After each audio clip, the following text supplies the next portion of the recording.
Salut à tous. Nous sommes ici dans le sud de l'Espagne pour l'essai d'une moto très attendue, une très belle évolution d'un modèle à succès, la Yamaha Tenere 700 World Raid. Alors 3 mots ont présidé à l'élaboration de cette machine. C'est tout d'abord l'autonomie, et ça vous allez voir c'est important, les capacités off-road et la technologie. On va tout de suite passer sur l'autonomie parce que esthétiquement ça influe énormément sur la machine. Comme vous pouvez le voir, on a une Tenere 700 qui a pas mal enflé sur l'avant, avec 2 réservoirs et 2 orifices de remplissage. Ça c'est très chouette, ça confère un côté très rallye à la machine, j'adore. Ces 2 réservoirs sont reliés par une vanne solénoïde, c'est-à-dire que si vous remplissez qu'un seul réservoir, l'équilibre de l'essence va se faire évidemment pour ne pas avoir un balourd d'un côté. Par contre, si vous voulez le plein complet, il faut remplir les 2 réservoirs. Donc pour la partie avant, on a une nette évolution à ce niveau-là. La machine reste toujours aussi fine par contre en son milieu, ça c'est super pour les contrôles off-road. Et puis on a toujours cette coque arrière en une seule pièce qui est assez économique d'ailleurs à changer si vous l'abîmez. Et une selle en 2 parties, donc, avec une partie arrière qui peut s'enlever, 4 crochets. Bon, par contre on n'a pas de porte-paquet, mais en enlevant cette partie-là, on peut y placer des bagages facilement. Donc une World Raid qui reste très élégante, avec un éclairage entièrement à LED. Enfin vraiment une très belle présentation. De belles pièces aussi, comme le bras oscillant en aluminium forgé, fuselé, il est très réussi. Et puis ces 2 parties-là qui viennent soutenir le nouveau réservoir latéralement. Et c'est pareil, c'est fait en aluminium ajouré. Ça apporte un peu de technicité, moi j'aime beaucoup, un peu de sportivité aussi, de dynamisme. Voilà, optimisation off-road. Alors, pour ce faire, on a des débattements de suspension qui ont été augmentés de 20 mm tant à l'avant qu'à l'arrière. Donc sur le train directeur, une fourche Kayaba inversée de 43 mm, débattement de 230 mm, entièrement ajustable. Un élément de même marque à l'arrière qui coulisse sur 220 mm, entièrement ajustable lui aussi, avec une molette de précharge hydraulique. Ça c'est quand même très pratique, et des réglages assez accessibles également. Enfin, autre point d'intérêt, Yamaha a apporté un amortisseur de direction Öhlins, réglable sur 18 positions.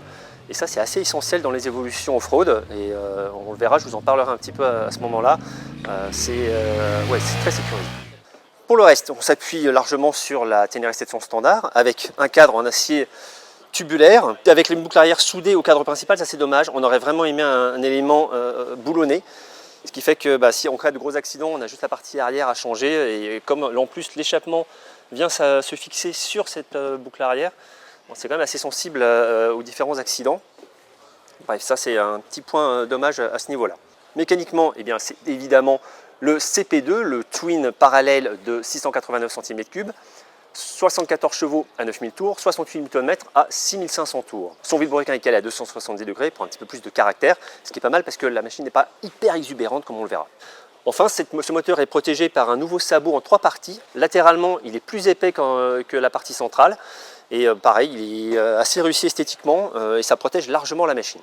Pour le freinage, 2 éléments de 282 mm à l'avant avec des frais de pétale, toujours sympathiques. Un élément de 245 à l'arrière. Les jantes sont en aluminium rayonné avec 21 pouces à l'avant, off-road oblige, et à l'arrière en 18 pouces. Donc ça c'est vraiment très efficace pour le tout-terrain. Et également des pneus Pirelli Scorpion Rally STR, qu'on apprécie beaucoup sur la plupart des machines off-road qu'on a pu utiliser, tant sur route où ça se révèle assez bluffant, qu'en off-road où on a toujours une bonne traction. L'avant a été un petit peu plus mis à rude épreuve pour ce qu'on a fait. Parfois c'était un peu limite, mais globalement ça va très bien.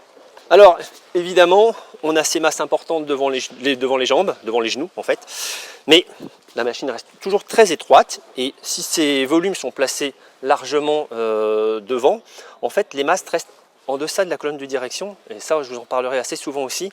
Ça fait vraiment une différence d'importance dans les évolutions. Ça ne gêne pas en fait du tout ce surpoids de 16 kg, 220 kg pour cette machine contre 204 pour la standard.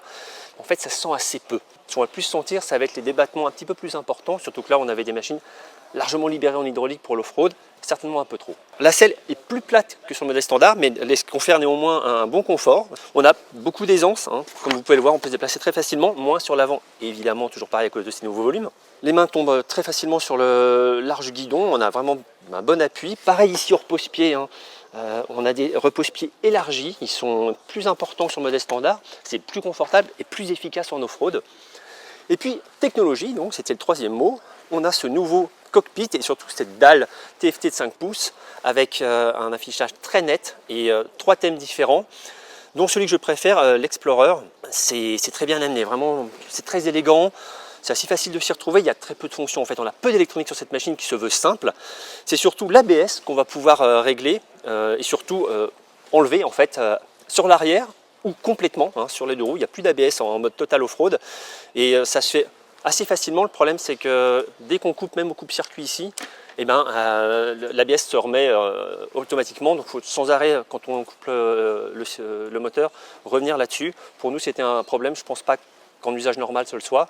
On a un bouton de retour ABS on d'ailleurs direct. Le problème c'est qu'il faut être à l'arrêt pour le faire fonctionner, donc je ne vois pas trop l'intérêt. Et une prise USB, donc très pratique pour aller recharger tous les appareils que vous pourriez placer sur cette barre. Là on a cette barre métallique qui vient donc supporter différents instruments, ça c'est pas mal. La bulle est également 15 mm plus haute que sur le modèle standard pour plus de protection avec des déflecteurs latéraux supplémentaires. Globalement, la protection est très honnête. Il n'y a guère que les coudes qui sont soumis pas mal au vent, le haut des épaules. Le casque pour 1,84 m, on sent les flux d'air, mais pas tant que ça finalement, c'est plutôt pas mal. Bon voilà pour le petit tour statique, mais évidemment la WorldRaid c'est surtout en dynamique qu'on l'utilise.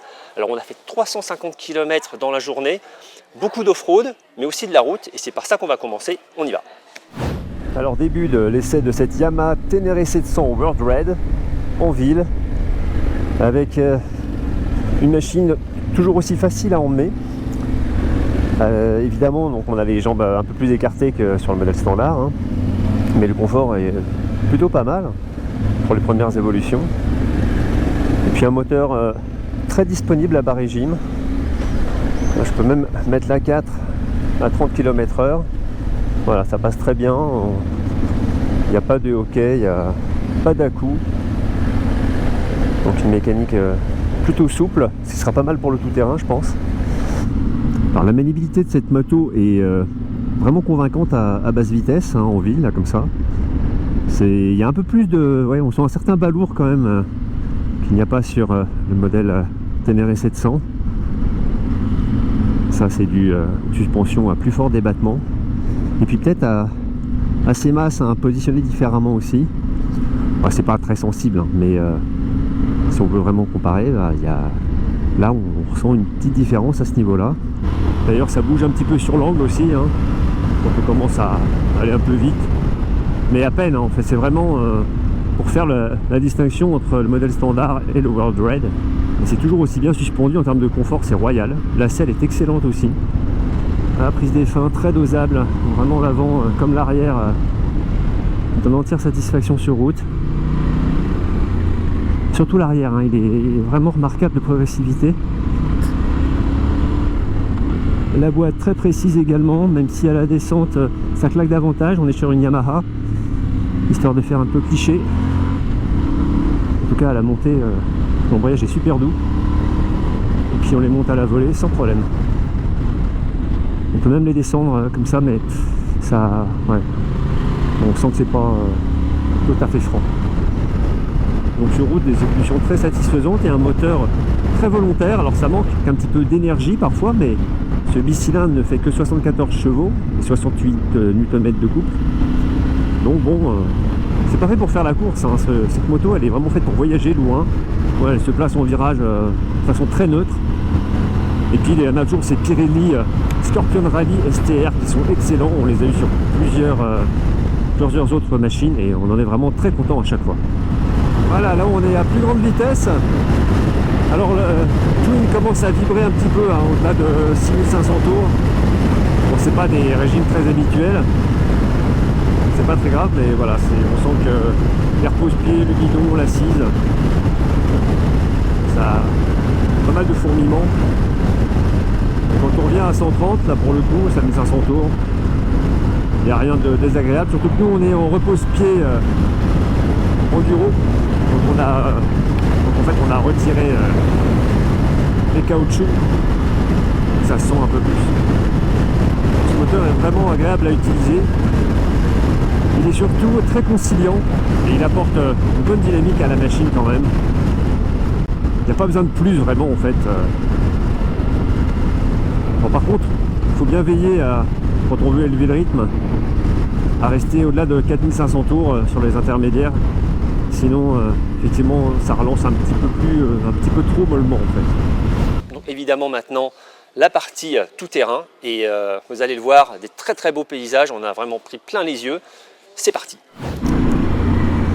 Alors on emprunte maintenant une première piste assez roulante, hein, avec des bonnes cassures de temps en temps, ce qui permet de mettre bien en contrainte les suspensions, qui encaissent sans problème, très largement ces dénivellations un peu rapides. On est vraiment très à l'aise au guidon, hein, de cette moto.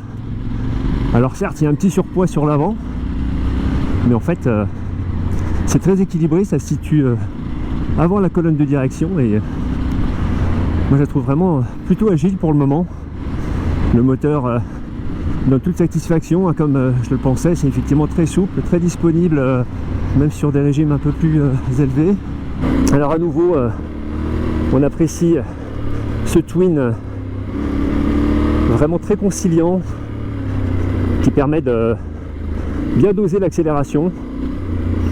On a une boîte qui est également plutôt pas mal étagée, hein, avec les rapports, les trois premiers rapports suffisamment longs pour emmener la machine facilement. Et puis on est aussi content d'avoir un amortisseur de direction sur cette machine, parce qu'on a un train avant qui est assez léger et finalement ça aide bien pour se sentir en sécurité, surtout quand on commence à aller vite, même sur route, hein. Un petit coup de gaz pour tourner.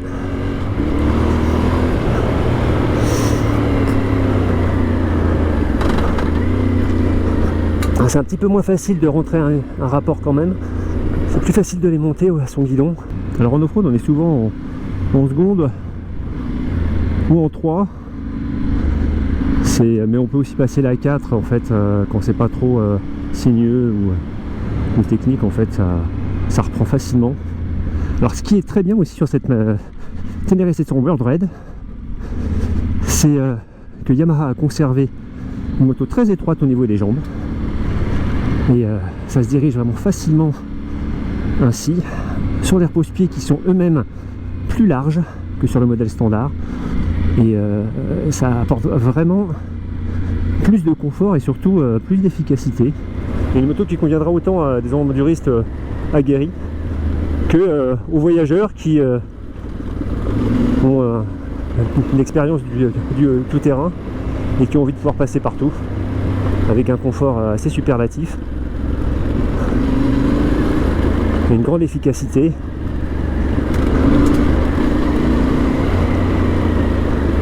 Voilà, et pas tout plein d'électronique qui sert pas à grand chose finalement. Tout à l'heure j'ai eu quelques beaux travers à la remise de gaz et encore une fois le moteur et la liaison poignée d'accélérateur bicylindre est vraiment remarquable. On contrôle toutes les dérives très facilement.